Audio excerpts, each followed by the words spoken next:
एक बार फिर से आप सभी का बहुत बहुत स्वागत है दैनिक छत्तीसगढ़ चैनल पर, जहां हम आपके लिए रोजाना लेकर आते हैं छत्तीसगढ़ के प्रादेशिक समाचार प्रत्येक जिलों से।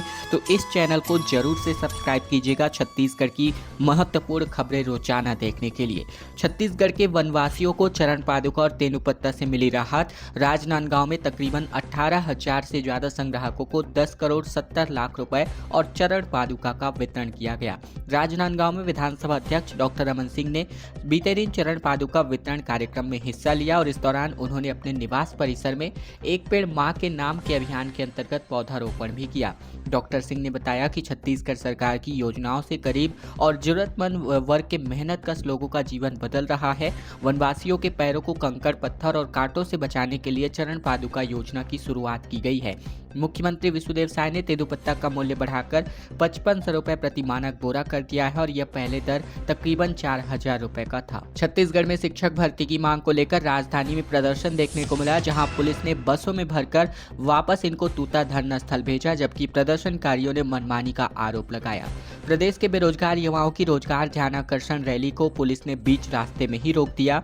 युवाओं का आरोप है कि उन्हें जबरन बसों में ठूस कर भरकर राजधानी रायपुर के तूता धरना स्थल भेजा गया। रैली में शामिल होने के लिए प्रदेश भर से हजारों युवा रायपुर पहुंचे थे। प्रदर्शनकारियों का आरोप है कि पुलिस मनमानी करती है। राजनीतिक पार्टियों के प्रदर्शन शहर में होने दिए जाते हैं, जबकि हमें बसों में ठूसकर रायपुर भेज दिया गया। बता दें कि रैली में शामिल होते युवाओं ने कहा कि सरकार ने 57,000 शिक्षकों की भर्ती का वायदा किया था, लेकिन अब तक भर्ती प्रक्रिया शुरू नहीं हुई है। युवाओं ने आरोप लगाया कि पहले 57,000 भर्ती की बात कही गई, फिर संख्या घटकर 33,000, 16,000 और फिर 12,000 हो गई और अब सिर्फ 5,000 भर्ती की बात की जा रही है। प्रदर्शनकारियों ने शंका जताई है कि यह संख्या घटते घटते 500 न रह जाए। खबर छत्तीसगढ़ के कांकेर से, जहां किचन के बर्तन के पीछे छिप करके बैठा हुआ था तेंदुआ। 8 घंटे बाद जाकर पिंजरे में फंसा और भतीजे को बचाने गए चाचा पर हमला कर दिया गया। छत्तीसगढ़ के कांकेर जिले में एक तेंदुए का शावक घर किचन में घुस गया था, जहां तकरीबन 8 घंटे के रेस्क्यू ऑपरेशन के बाद इसको बाहर निकाल लिया गया।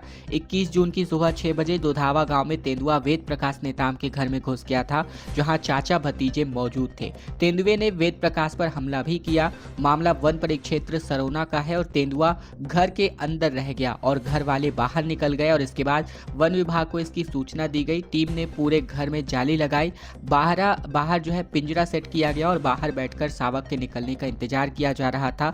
इस दौरान गांव वालों की भीड़ भी इकट्ठा हो गई। दोपहर 1:30 बजे माहौल शांत होने पर जब तेंदुआ खुद पिंजरे की तरफ आ गया, उच्च अधिकारियों के निर्देश पर शावक का स्वास्थ्य परीक्षण कराया जाएगा, जिसके बाद इसको जंगलों में छोड़ दिया जाएगा। छत्तीसगढ़ में अब एक पेड़ मां के नाम के अभियान के अंतर्गत द्वितीय वर्ष की यहां पर उपलब्धि देखने को मिल रही है, जिसके अंतर्गत प्रदेश भर में सागौन, साल और मौलसी जैसे पौधे रोपे जाएंगे और तकरीबन 2 करोड़ 75 लाख पौधे यहां पर पूरे प्रदेश में रोपे जाने हैं। छत्तीसगढ़ में एक पेड़ मां के नाम के अभियान की 2.0 की तैयारी तेज हो गई है। इस साल प्रदेश में तकरीबन 3.25 करोड़ जो है पौधे लगाए जाएंगे। पहली बार बड़े स्तर पर मियावाकी पद्धति का उपयोग किया जाएगा। इसके अंतर्गत 1 एकड़ में 40 से 60 प्रजाति के पेड़ लगाए जाएंगे और इस संबंध में केंद्र सरकार ने सभी विभागों को चिट्ठी भेजी है, जिसके अंतर्गत प्रत्येक जिले के एक स्कूल को पूरी तरीके से हरा भरा बनाने की प्लानिंग भी है। केंद्र सरकार की ओर से कहा गया है कि मां और पृथ्वी के प्रति सम्मान स्वरूप पौधरोपण के इस अभियान में जन सहभागिता, अंतर विभागीय समन्वय और जिला स्तरीय नेतृत्व महत्वपूर्ण है। इस अभियान के तहत पौधारोपण कार्यक्रम प्रमुख रूप से स्कूलों और इको क्लब्स के माध्यम से होने वाला है, जिसमें कॉलेज, विश्वविद्यालय और अन्य उच्च शिक्षण संस्थान भी शामिल होंगे। छत्तीसगढ़ में कोरोना के 16 नए मामले सामने आए। अंबिकापुर में 2 मेडिकल स्टाफ समेत तकरीबन 5 लोग संक्रमित पाए गए हैं। दरअसल छत्तीसगढ़ में बीते दिन कोरोना के 16 नए मरीज पाए गए, जिनमें 5 रायपुर और अंबिकापुर में पाए गए, जिसके अलावा 2 दुर्ग, राजनांदगांव, बिलासपुर, धमतरी और सरगुजा से एक है। अंबिकापुर में मिले मरीजों में 2 मेडिकल स्टाफ भी शामिल हैं। सभी नए मरीजों को होम आइसोलेशन पर रखा गया है। इसके पहले बीते दिन रायपुर में कोविड के एक ही दिन में 10 नए मरीज पाए गए थे।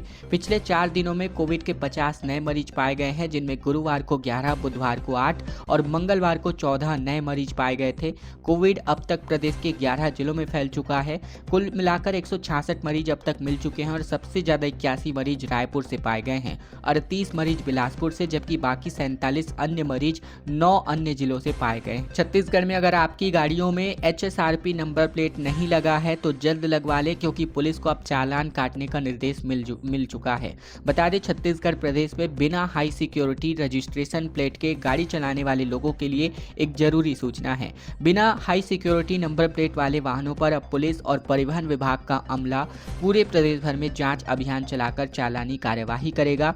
बीते दिन मंत्रालय महानदी भवन में सचिव सह परिवहन आयुक्त एस प्रकाश की अध्यक्षता में हाई सिक्योरिटी रजिस्ट्रेशन प्लेट के अनुबंधित कंपनियों के प्रतिनिधि और समस्त परिवहन अधिकारियों के साथ समीक्षा बैठक में यह फैसला किया गया।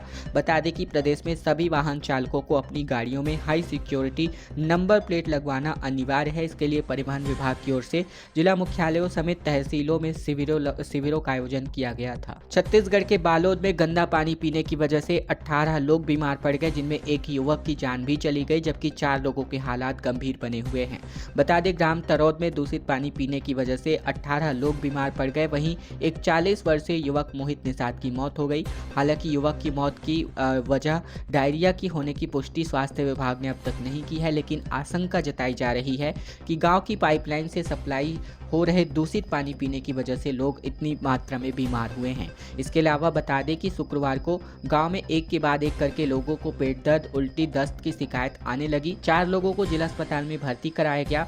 गांव में डायरिया फैलने के बाद स्वास्थ्य विभाग ने गांव में कैंप लगाकर लोगों की जांच की है। अब तक 18 लोगों में पेट दर्द, उल्टी और दस्त की शिकायत होने की जानकारी पाई गई थी, जिसका प्राथमिक उपचार गाँव के उप स्वास्थ्य केंद्र में किया गया। ग्राम पंचायत तरौद के सरपंच धर्मेंद्र कुमार रामटेके ने बताया कि गांव में पानी की सप्लाई बोर से हो रही है। बोर का पानी ठीक नहीं है। ऐसे में बता दें कि उन्होंने इसकी जानकारी पीएचई और स्वास्थ्य विभाग को भी दी है। जहां पाइपलाइन फूटी हुई है उसका सुधार किया जाए। छत्तीसगढ़ के मनेन्द्रगढ़, कोरिया और सूरजपुर में येलो अलर्ट जारी किया गया है। रायपुर, बिलासपुर समेत कुल 30 जिलों में बिजली गिरने वाली है। तकरीबन 18 जिलों के 70 जगहों पर पानी बरसा है। वहीं सरगुजा में 4 लोग नदी में बह गए।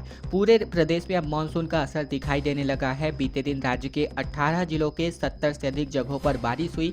सबसे ज्यादा बारिश जसपुर जिले में रिकॉर्ड की गई, जहां 11 जगहों पर औसतन लगभग 90 मिलीमीटर की बारिश रिकॉर्ड की गई। वहीं मनेन्द्रगढ़, चिरमिरी, भरतपुर, कोरिया और सूरजपुर, इन 3 जिलों में गरज चमक के साथ भारी बारिश को लेकर येलो अलर्ट जारी है। और इसके अलावा प्रदेश के अन्य 30 जिलों में गरज चमक के साथ बिजली गिरने को लेकर येलो अलर्ट जारी किया गया है।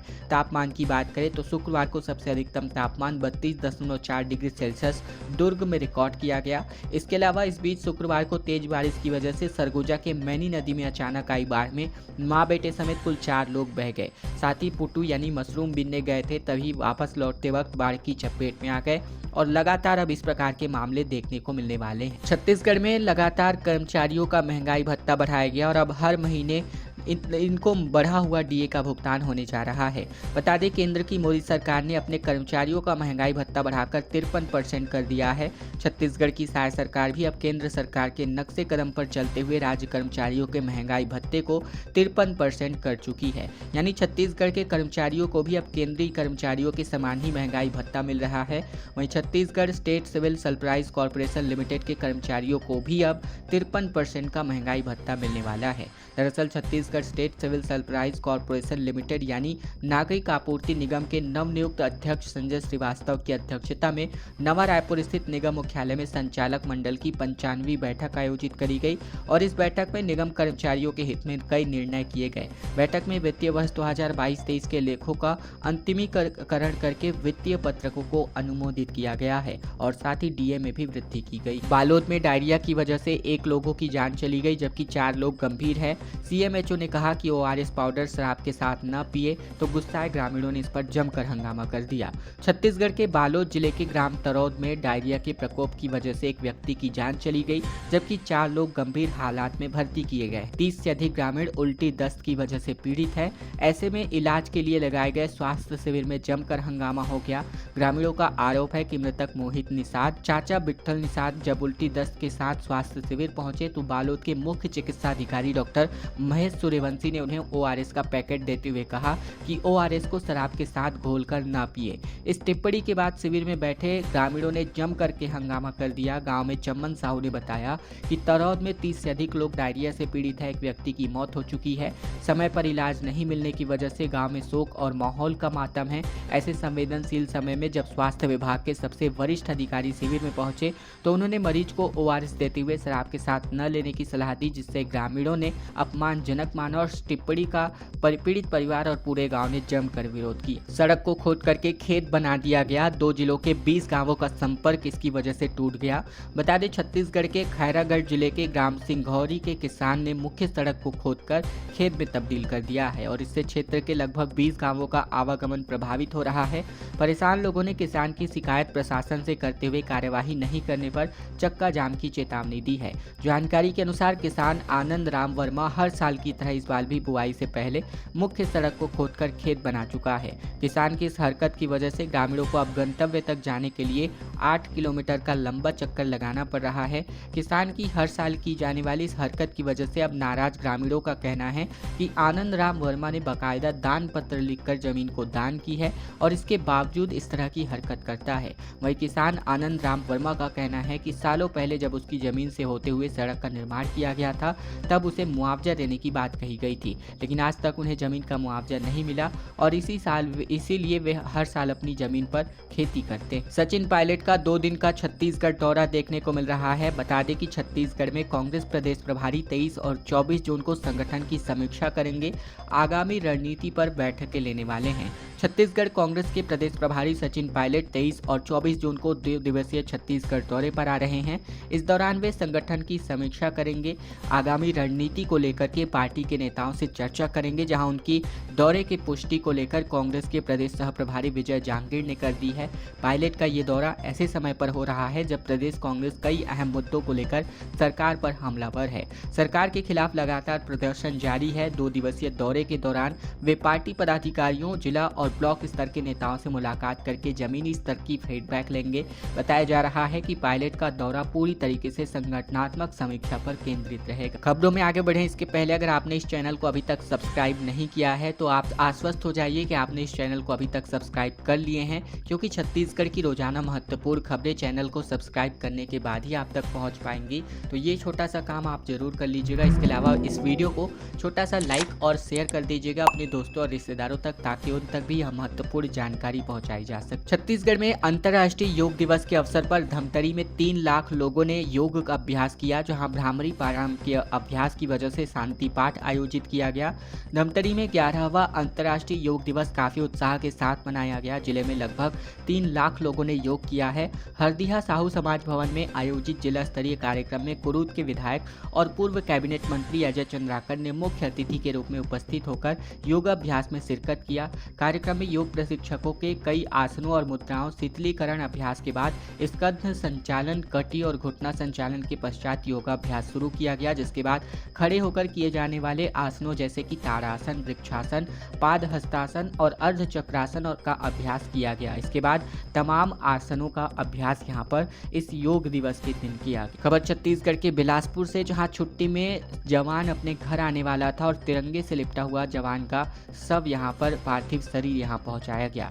छत्तीसगढ़ के भारत नेपाल बॉर्डर से सटे उत्तराखंड के पिथौरागढ़ जमतड़ी में छत्तीसगढ़ के बिलासपुर का जवान शिवपाल सिंह शहीद हो गया। वह ड्यूटी के दौरान 50 मीटर की खाई में गिर गए थे, जिससे उनकी जान चली गई। शनिवार को बेलगहना के बिल्लीबंद में गार्ड ऑफ ऑनर देकर इनकी अंतिम विदाई दी गई। मिली जानकारी के मुताबिक शिवपाल एसएसबी की जमतड़ी चौकी में तैनात थे और इसी साल उनकी शादी होने वाली थी। वह 1 महीने की छुट्टी में घर आने वाले थे, लेकिन उसके पहले ही 21 जून को तिरंगे से लपटे हुए उनकी लाश यहां पर घर आई। शिवपाल सिंह सशस्त्र सीमा बल की 55वीं बटालियन की एक कंपनी में तैनात। छत्तीसगढ़ के रायपुर निगम के प्रॉपर्टी टैक्स में 6.5% की छूट का आखिरी मौका अब आपको मिलने वाला है। 30 जून तक पेमेंट करने पर यह छूट दी जा सकती है।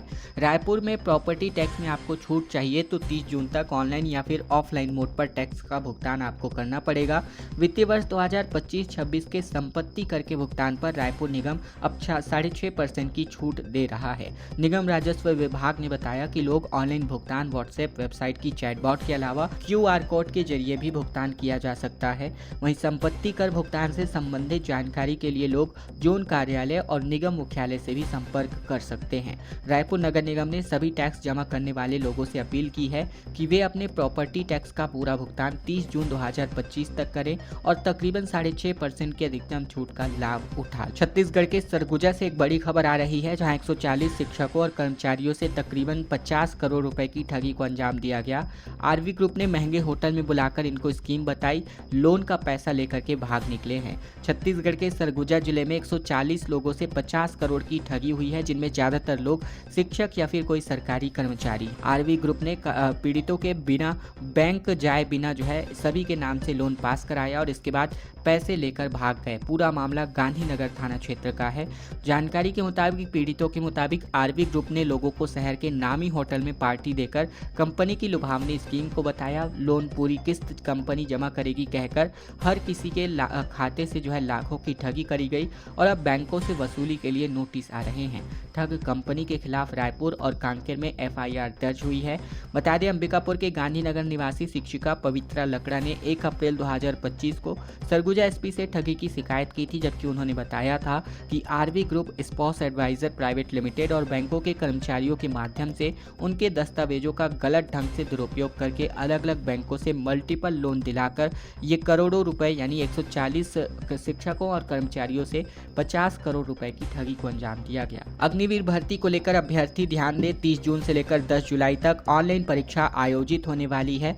बता दें कि भारतीय सेना की ओर से अग्निवीर भर्ती के लिए ऑनलाइन कॉमन एंट्रेंस एग्जाम यानी CEE की तिथियों की घोषणा कर दी गई है। ज्वाइन इंडियन आर्मी की वेबसाइट पर पंजीकरण करने वाले उम्मीदवारों के लिए यह परीक्षा 30 जून 2025 से 4 जुलाई 2025 और 7 जुलाई से 10 जुलाई 2025 तक आयोजित की जाएगी। छत्तीसगढ़ के 5 परीक्षा केंद्रों, जिनमें बिलासपुर, रायपुर, भिलाई, दुर्ग और जगदलपुर में प्रतिदिन 3 या 4 शिफ्टों में यह ऑनलाइन परीक्षा आयोजित की जानी है। अग्निवीर क्लर्क या फिर SKT के पद के लिए आवेदन करने वाले अभ्यर्थियों का टाइपिंग टेस्ट भी अनिवार्य परीक्षा केंद्र पर ही लिया जाएगा। सभी उम्मीदवारों के प्रवेश पत्र 16 जून 2025 से भारतीय सेना की आधिकारिक वेबसाइट पर उपलब्ध हो चुकी। मैनी नदी में 4 लोग बह गए थे, जिनमें से एक महिला का शव अब जाकर बरामद हुआ है। बाकी 3 लोगों की तलाश अब भी SDRF की टीम कर रही है। सरगुजा जिले में 19 जून की शाम मैनी नदी में बहे तकरीबन 4 लोगों में से एक महिला का शव बरामद कर लिया गया है। 48 घंटे बाद जाकर 21 जून की सुबह वंथी नदी के बीच पत्थरों में अटका शव देखा गया, जिसके बाद इसको रेस्क्यू करके रस्सी के सहारे बाहर निकाल लिया गया। मामला सीतापुर थाना क्षेत्र का है। ढोढ़ा गांव के रहने वाले 2 परिवार के 4 लोग इस नदी में बह गए थे, जिनमें 2 महिला और 2 बच्चे शामिल हैं। बाकी 3 लोगों की तलाश SDRF की टीम अभी भी कर रही है। सरगुजा संभाग में हो रही लगातार बारिश के कारण नदी और नाले उफान पर हैं, जिसके कारण रेस्क्यू ऑपरेशन में काफी दिक्कतें आ रही हैं। बलौदा बाजार के राइस मिल में भीषण आग लग गई, जहां 2 ट्रक धान और चावल की बोरियां जलकर राख हो गई। शॉर्ट सर्किट की वजह से हादसे की आशंका जताई जा रही है। बलौदा बाजार जिले के लाहौद स्थित श्री गणेश राइस मिल में आग लग गई। 20 जून की रात 12:30 बजे इस घटना में तकरीबन 2 ट्रक धान, बारदाना और चावल जल करके राख हो गए। शॉर्ट सर्किट की वजह से आग लगने की आशंका जताई जा रही है। मिल में रखे धान और बारदाने की वजह से आग तेजी से फैलती रही। आग की लपटें इतनी ऊंची थी कि आसमान तक पहुंच रही थी और धुआं दूर दूर तक दिखाई दे रहा था। आसपास के ग्रामीणों ने रात में लपटें देखी तो फायर ब्रिगेड को बुलाया गया। 2 घंटे की कड़ी मशक्कत के बाद फायर ब्रिगेड ने आग पर काबू पा लिया, लेकिन तब तक लाखों का नुकसान हो चुका। मलेरिया मुक्त छत्तीसगढ़ अभियान के अंतर्गत बस्तर संभाग में एक बड़ी सफलता देखने को मिल रही है। छत्तीसगढ़ सरकार के मलेरिया मुक्त छत्तीसगढ़ अभियान को बस्तर संभाग में एक बड़ी सफलता मिली है। मुख्यमंत्री विष्णुदेव साय के नेतृत्व में बस्तर जैसे संवेदनशील और चुनौतीपूर्ण क्षेत्र में मलेरिया के मामले में ऐतिहासिक कमी दर्ज की गई है। राज्य शासन द्वारा जारी आंकड़ों के अनुसार बस्तर संभाग में मलेरिया धनात्मक दर 4.6% से घटकर मात्र 0.46% तक रह चुका है। वहीं वर्ष 2015 की तुलना में 2024 में मलेरिया के मामले में 72% की गिरावट आई है, जो अपने आप में एक बहुत अच्छी खबर है। खबरों का सिलसिला यहीं तक का था। वीडियो को एक छोटा सा लाइक कर दीजिएगा, चैनल को जरूर से सब्सक्राइब कर लीजिएगा, ताकि प्रतिदिन की महत्वपूर्ण खबरों को रोजाना हम आप तक ठीक इसी प्रकार पहुंचा सके। तो चैनल को सब्सक्राइब करने का और वीडियो को लाइक करने का ये छोटा सा काम आप लोगों को जरूर से कर लेना है। अगले वीडियो में फिर आपसे होगी मुलाकात। तब तक के लिए धन्यवाद, नमस्कार और जय जोहार।